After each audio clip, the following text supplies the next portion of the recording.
Good morning. Hey, so I'm really excited to be here at the Amazon Public Sector Summit.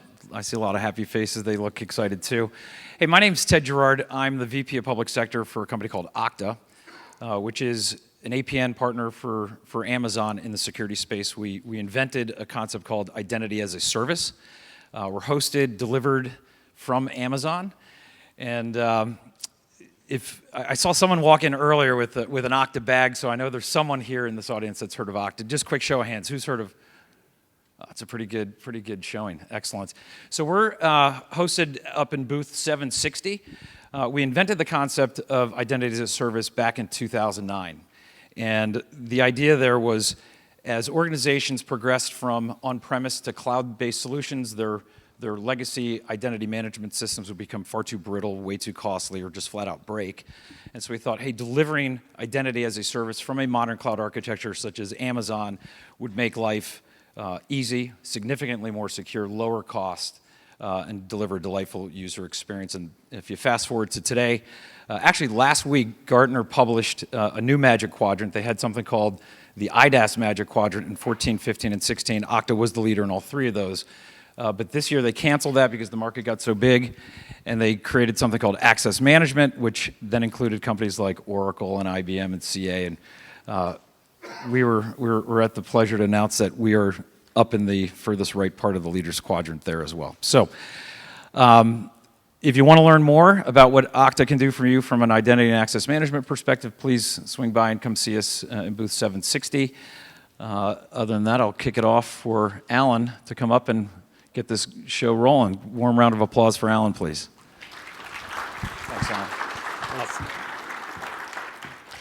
Alan. Good morning, everybody. Oh, let's try that again. Good morning, everybody. All right. So this is Managing Security with AWS. I'm Alan Halakmi. I'm a Senior Solutions Architect or Senior Manager of Solutions Architecture at AWS. I look over a team of specialists that provide deep domain expertise in things like high-performance computing, geospatial information systems, networking, enterprise applications, and things of that nature. So if you have very complex workloads, we have folks that can support you. So we're going to be talking about security today. I want to, let folks know from an expectation setting perspective that this is an introductory level presentation. So if you're looking for like ninja moves on IAM policy, that's not this session.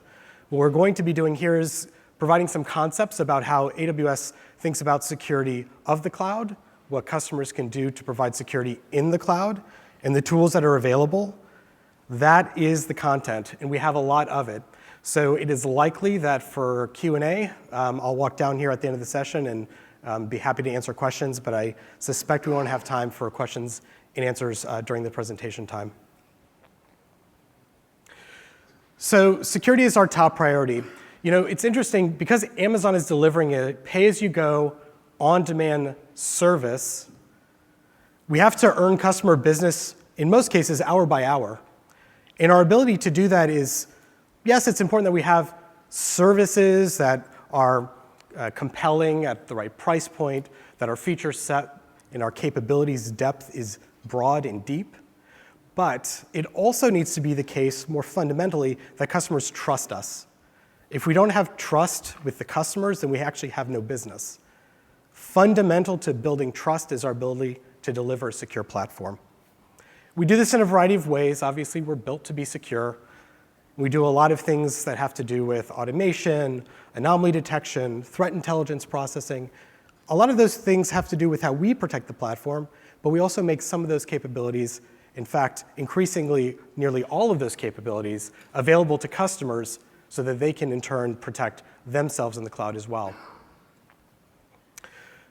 If you look at kind of a cross-section of public sector from around the world, what you see is that customers are now saying publicly that you can be as secure or more secure in the cloud than in your on-premises data centers, for a variety of reasons, and we'll get into some of those today. And in fact, the analysts are now saying the same as well. So we're going to talk today about concepts, how we think about cloud, how we think about security of the cloud, what Amazon does, security in the cloud, what customers do, and then how to marry those things to deliver kind of a broader set of security capabilities than you may have today. Now, there's something fundamental that I want to make sure that we just say up front. Security in the cloud is familiar. And what this really means is it's really, if you think about it, the separation between principles and practice. Right? The security principles that you know, the security principles that you implement in practices today are the same. The tools that we provide in the cloud, in most cases, are much more robust. In fact, in all cases that I can think of, are much more robust. And so the practices have to be adapted in order to meet the principles that you already know and execute on today. Now, when we talk about security in the cloud, obviously this is a shared responsibility. We are operating a portion of the infrastructure, and you are operating your workload. So in recognition of that, we describe a shared security responsibility model. And this responsibility model, kind of the line, if you will, the demarcation between what we're responsible for, Amazon, and what you, the customer, are responsible for, that line varies based on the type of service that you're using. But if we look at EC2, right, our virtual machine offering for compute, that line is very simply hypervisor to the fence line, right? Everything above the hypervisor is a customer responsibility. And the two things that I like to point out, because it's not always intuitive to customers, is that means that once you launch an EC2 instance, you're responsible for patching that operating system. The other thing I want to point out is that when you launch in a virtual private cloud, you launch your EC2 instances, you're responsible for network traffic protection. So we often have customers ask us, well, if I have instances that are communicating across availability zones, who's responsible for the security of that communication? Well, Amazon does things to secure the communication, certainly in the infrastructure. But from a responsibility perspective, customers are responsible for network communication protection. Now, because it's a shared security responsibility model, there are obviously some things that we do that you don't, right? So for example, we deal with physical and environmental controls, right? Who has access to the data centers? That's not something that you're responsible for. There are things that you have responsibility for, the security of your application, for example. Amazon isn't engaged in kind of the development process in your application. And there's some things that we share. So if I go back to patching as a classic example, we're responsible for patching the hypervisor. You're responsible for patching the operating system. So the shared security responsibility model is very important to understanding the way in which security is executed in the cloud. Now, we do a lot of things to protect the environment. And we tell you we do a lot of things to protect the environment, but we don't ask you to take us at our word. Again, trust is fundamental to our ability to deliver capabilities to you and for your ability to kind of build on that and deliver your own. So we're audited a lot by third parties to give you that confidence, to provide you that assurance. So I won't give you the long list, but just a sampling. SOC 1, 2, 3, ISO 9001, ISO 27001, 20017, 27018, PCI DSS, HIPAA, FedRAMP, FERPA, CGIS. The list goes on. If anybody's here from different countries, we have MTCS in Singapore, IRAP in Australia. Somewhere in the world, we are being audited. In fact, we're typically under multiple audits somewhere in the world, pretty much every day between January and November. Because it is not practical to operate our security operations in different ways in each of the geographies, each of the regions in which we operate as a common baseline for controls, and we take the high water mark. When you kind of put all the controls together for the information assurance frameworks that we participate in, come up with about 2,600 controls. So we're doing a lot of this every day to provide you assurances about the platform. These are as I mentioned, we have third parties that validate that what we say we are doing is in fact what we're doing, but it's not just that that we say and what we do match, it's that the design of the controls that we implement to protect the platform are effective. So these auditors aren't just looking through a list of artifacts saying, yes, you said you did X, and in fact I have an artifact that shows X. They're also evaluating the efficacy of the controls. Does the design of the control actually meet the intent? All this information is available to you. We have a compliance section of our website where you can get a volume of information about our assurance programs. If you're on the AWS console, we have something called Artifact. You can actually download, after going through a click-through NDA, you can download several pieces of artifacts. If you're somebody that's looking for information around SOC reports, you can download that from the AWS console. If you're in the FedRAMP world, there are FedRAMP artifacts that you can download as well. So the auditors provide you an assurance that when we say, when a disk gets to the end of its usable life, let's say a solid state disk, we pulverize it. This is actually a picture of something that is exiting a data center. I always like to highlight that this is a biohazard and somebody's holding it in their hand. But I saw him actually here yesterday and he looks fine. But you have assurances that what we say we're doing is being validated by a third party and that the set of controls that you can inherit can then be leveraged to build your own compliance systems. So there's a degree of, as we call it, undifferentiated heavy lifting that we're taking away from you. And by the way, we do all of this work around compliance and information assurance frameworks at no cost to the customer. Now, fundamental to security in the cloud, really any security operation, is visibility and control. And we think that the visibility and control that you have in the cloud enables you to accelerate your innovation and provides you agility. Now, if folks have seen me do presentations before, you've seen this slide because I love putting this slide up. So I love getting into conversations where I talk with CISOs and I ask the following question. Do you know, beyond a shadow of a doubt, every asset you have that's connected to your infrastructure, that it's patched, who's responsible for it, and what it does? Anybody here want to take that? Yes?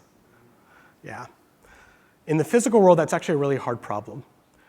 Classic example, and I hear this really everywhere I go, we had a smart guy or a smart gal, they had a great idea.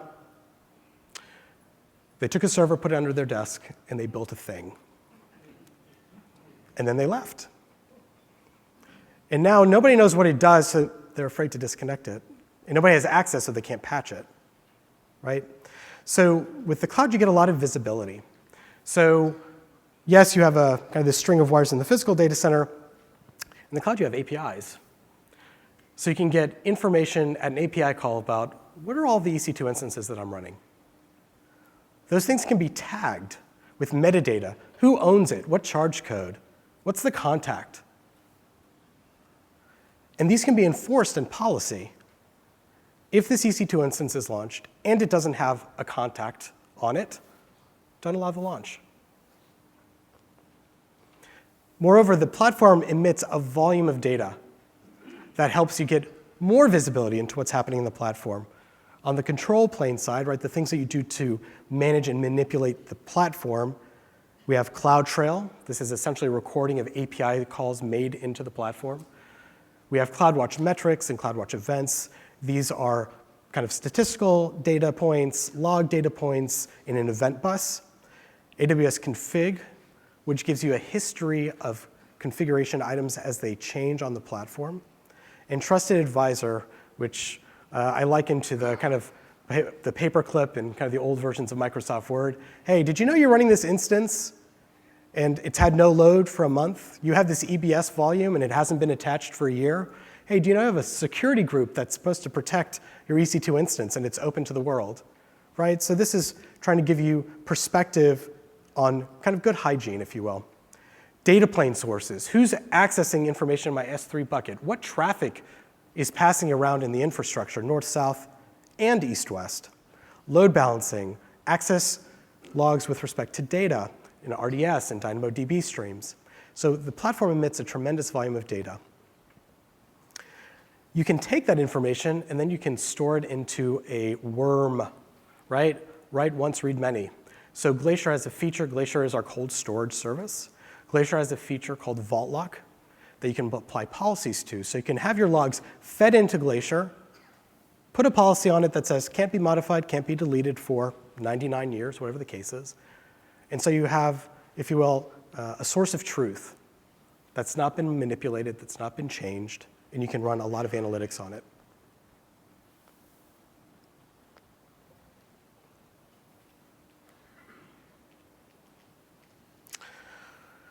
Now, I want to talk a little bit more about where customers can start their journey. And as you think about your own journey into the cloud and what security will look like for you, obviously you should start by doing your research. And one of the things that most of our customers do is talk to other people using the platform. So what I'd like to do is introduce to the stage Ian and Richard from the UK National Center for Cybersecurity. National Cybersecurity Center. Let me get it in the right order. Thanks very much.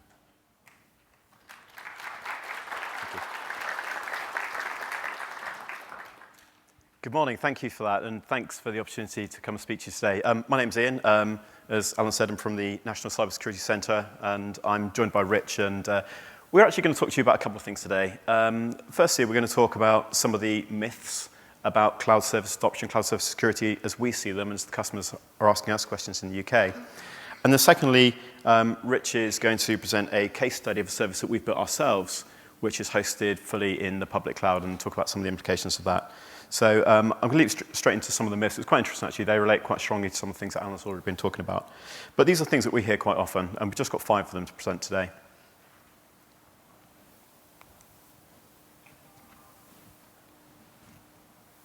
Okay. So the first myth is that I can only buy certified services. And we spoke a little bit about compliance just a moment ago. In the UK, this just isn't true. Actually, consumers can buy what services meet their needs.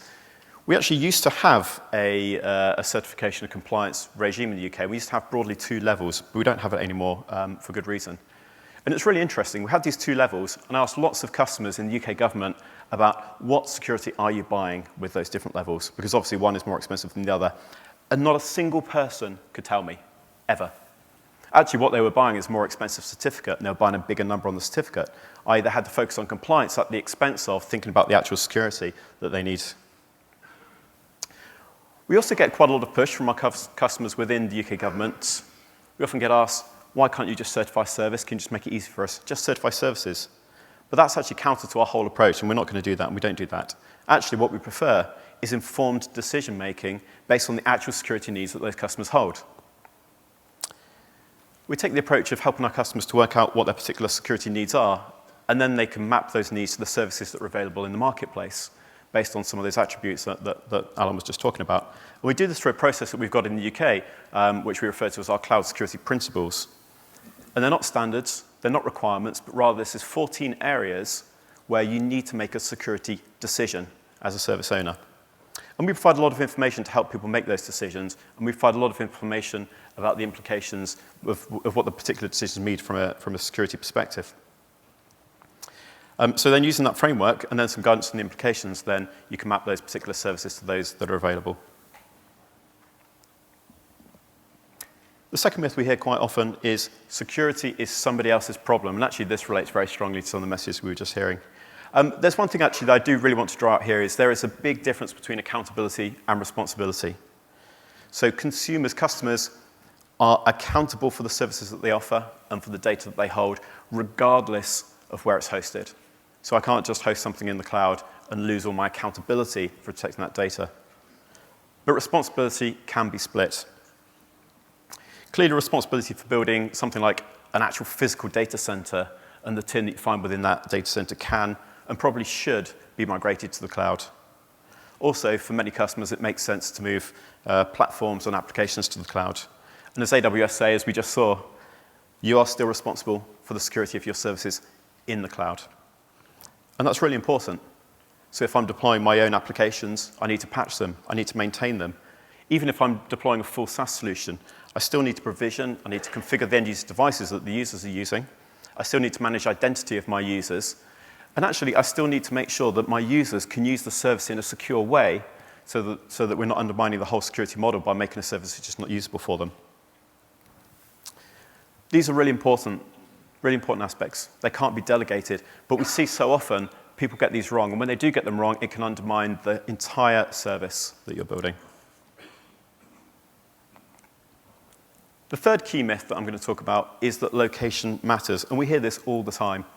And actually, I like to think about location through 2 different lenses.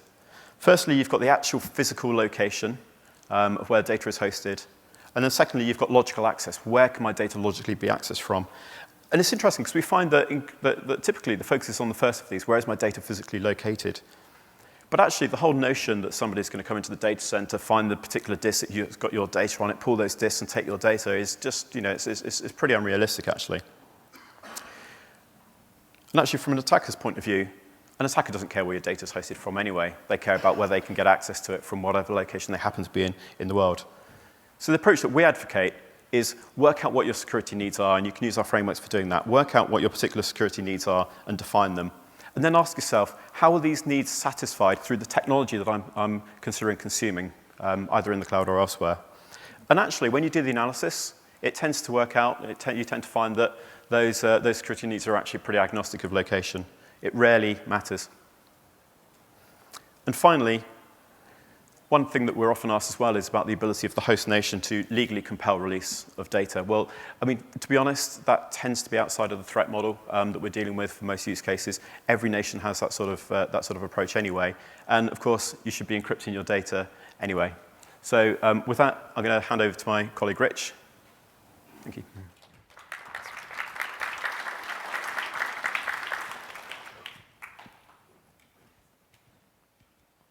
Thank you. So our fourth myth up here is that is a realistic risk that you kind of really need to think about when you're procuring cloud services.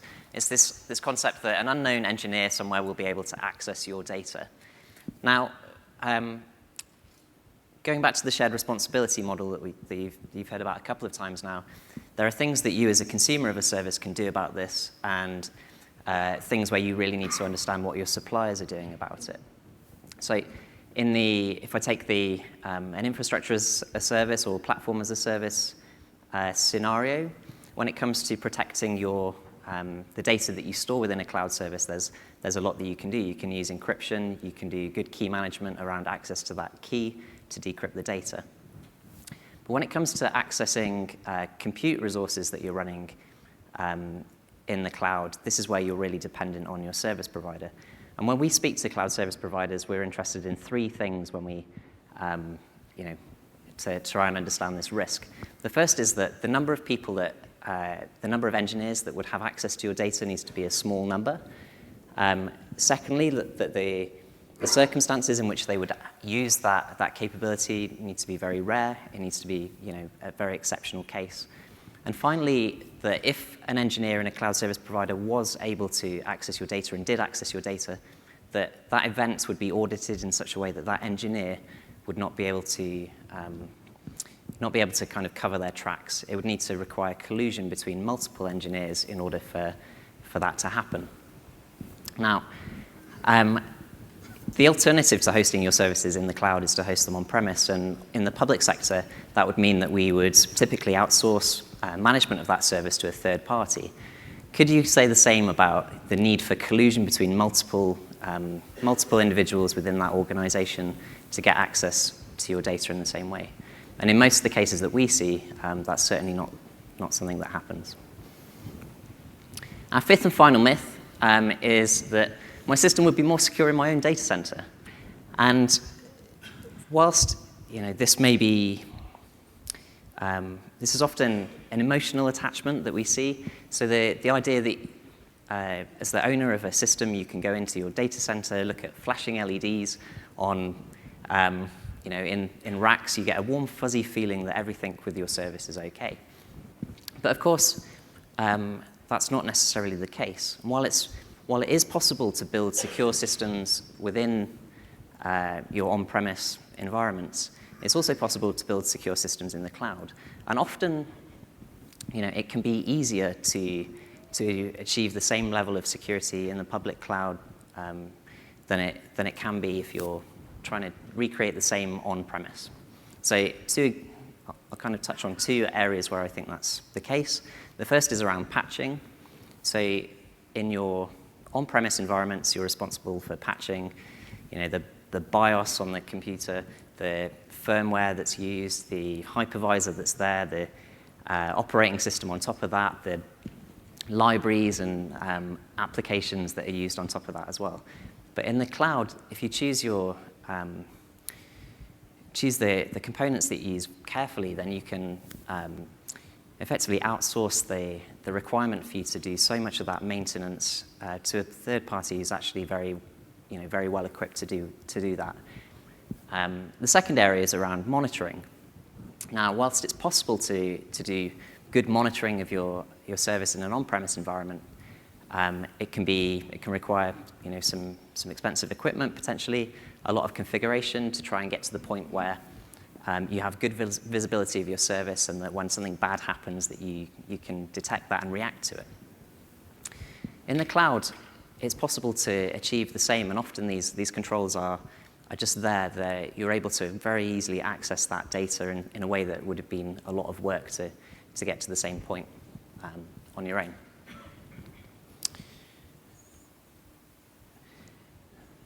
Cool. So as well as so in the UK, we have what we call a cloud-first approach to building systems. So if we want to build any new IT system in the UK public sector, the first place that we need to consider to build it is in the public cloud.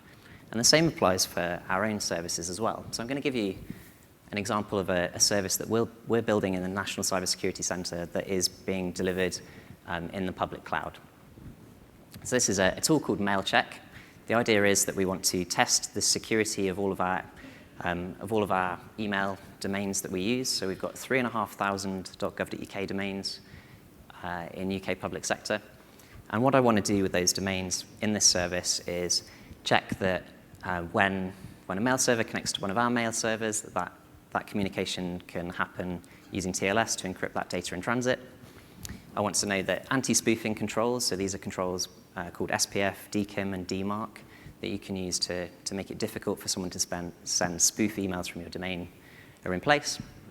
And finally, I want to make sense of the reporting that we get back from DMARC reports so that we can understand where we've misconfigured our infrastructure, or where our domains are being abused by attackers. So it's early days for this service yet, and we're kind of pre-alpha. But what I want to show you is that we're receiving a reasonable amount of data. So in the last week, we've received DMARC reports for 510 domains, and that we're doing quite a bit of statistical analysis to try and understand what that means in terms of where we've misconfigured things or where our domains are being abused. But I'm not here to talk about email security. We're here to talk about the cloud. So what's interesting is under each one of these different graphs, there's a serverless compute function running, and that's something I want to briefly mention. So I'm not going to dwell on our architecture diagram. We're quite proud of it. We're going to put it in our we'll put it in our GitHub repository for those of you that are interested in seeing it in more detail. But there are 4 aspects of it that I want to touch on. So this particular service is built in Amazon Web Services. We've got other security services that we're building in other cloud hosting providers. But I will use a little bit of AWS lingo to describe some of the things I want to draw out in that architecture. The first one being that scaling this service needs to just be a billing problem. We've got a very small team, so we're very lean, and I would rather that team was focused on delivering functionality rather than maintaining the security of the service that we built.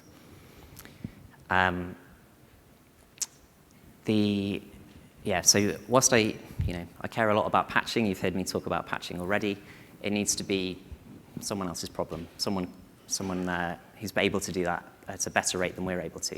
And this is where we're using things like AWS Lambda, we're using API Gateway, we're using the simple email service to handle our email, and all of that. So all of managing the security of those services is AWS's responsibility to a large extent. Lambda is also interesting because it lets us handle some of the untrusted content that we're handling. So these are potential phishing, redacted copies of potential malicious emails that we're handling in this service, and we need to handle that in a very safe way. So if the parser that handles that phishing email is compromised because of something nasty in that email, then it needs to not be a long-term problem for us, and that's where some of the serverless computing can actually be really handy. And finally, I want to mention, if we do have a major compromise of this service, it needs to be trivial to bring the whole thing back up again in a known clean environment. And this is where we're describing all of our infrastructure as code. So as well as all of our software being in our code repository, all of our infrastructure is described in that way as well. And that means, if we do have a compromise or we want to bring the service up in a different region, it's very easy for us to do that. Finally, if you want to see any of this in more detail, we'll be open sourcing all of the code and infrastructure that we're using when we move to alpha in the next couple of months. And I'll hand back to Alan.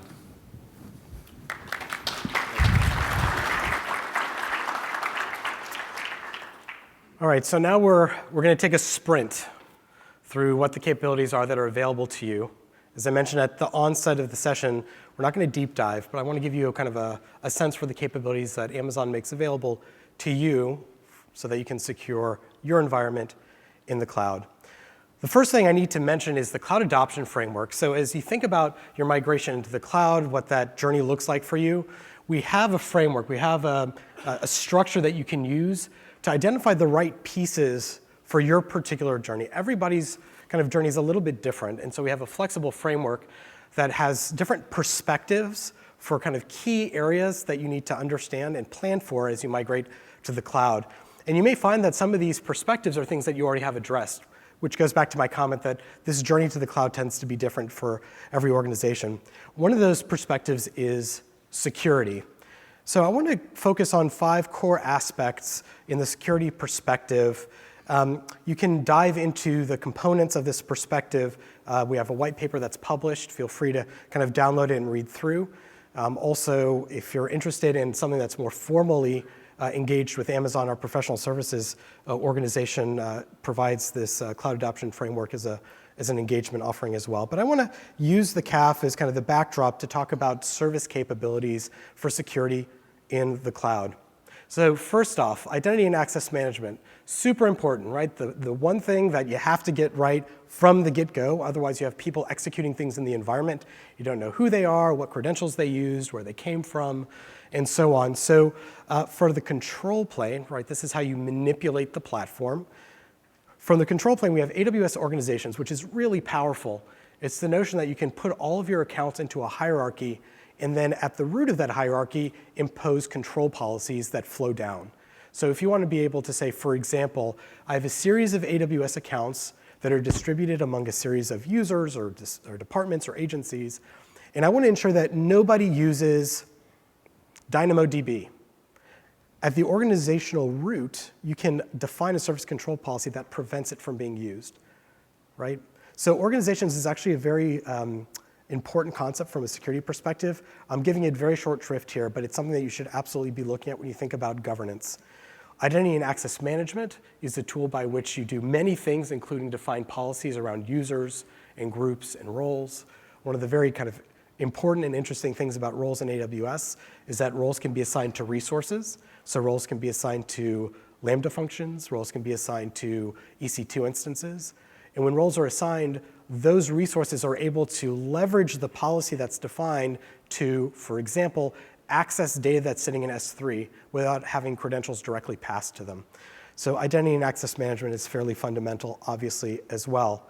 And our security token surface, which is a mechanism to get, if you will, disposable or ephemeral tokens for access to the platform.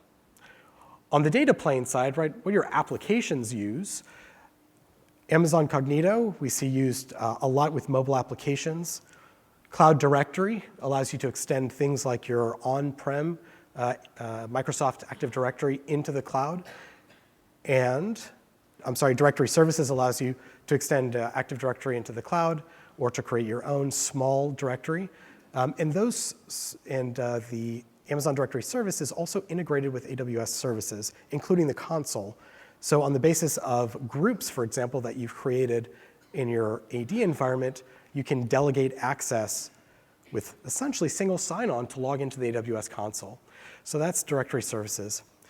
We also have Amazon Cloud Directory, a fairly recent offering for us. Cloud Directory allows you to create a directory of arbitrary scheme. We have some pre-canned ones that you can play with, but all these are very kind of important tools as you think about building your own workloads. Detective controls. I mentioned earlier AWS CloudTrail. CloudTrail gives you a recording of API calls made into the platform. And AWS Config, you can think of as kind of the snapshot in time visibility of what those API calls are doing. So it'll give you a snapshot in time of what the infrastructure looked like, and then changes to the infrastructure as time goes on. I said earlier, it's a lot about visibility that we care about even in the physical world. In cloud, when you want to know where did this instance come from, if you're running config, you can roll back the clock and find out who launched it, when, where they came from, what was attached to it, what EBS volumes, and how has it changed over time. So config will allow you to have visibility into those configuration items. For resources, we have CloudWatch. I mentioned logs and metrics, but also events. So we have an event bus, and I'll talk about that a little bit later with respect to automating incident response. And we have inspector. An inspector is something that is agent-based that allows you to understand the behavior of your application. So you can use it in many ways. We see customers often use it as part of a pipeline, so that they'll install inspector on a gold image as it's going through a build process to verify that there are no common vulnerabilities there, right? CVE assessments. It can do baseline benchmarks against a series of packages that are made available by the tool. Inspector is a very kind of important tool for the operation of security on a daily basis. And then VPC Flow Logs, right? This is NetFlow-like data that gives you visibility to what's happening in the infrastructure, both north-south, right? What's coming into and out of your infrastructure, but also east-west, what's happening between your instances. Flow logs are interesting because you can take flow logs and you can run analytics on it and look for anomalies, right? Anomaly detection is what we find to be a very successful approach for our customers as they look for detection of incidents. From an infrastructure security perspective, we talked about Trusted Advisor. Config rules allows you to, on the basis of a change that config is detected, make an evaluation. Is this EC2 instance that I have launched on a dedicated instance as required by policy? And it allows you to make that evaluation and take an action on it. OpsWorks is essentially a DevOps tool that allows you to integrate security into your operation. AWS Shield and WAF are mechanisms for you to secure network flow at the edge, right? Web application firewall, and we see Shield used primarily for DDoS, right? Whether it's volumetric or application-based. We talked about config rules and its ability to kind of automate and codify, really, those things that you want to ensure are true on the platform.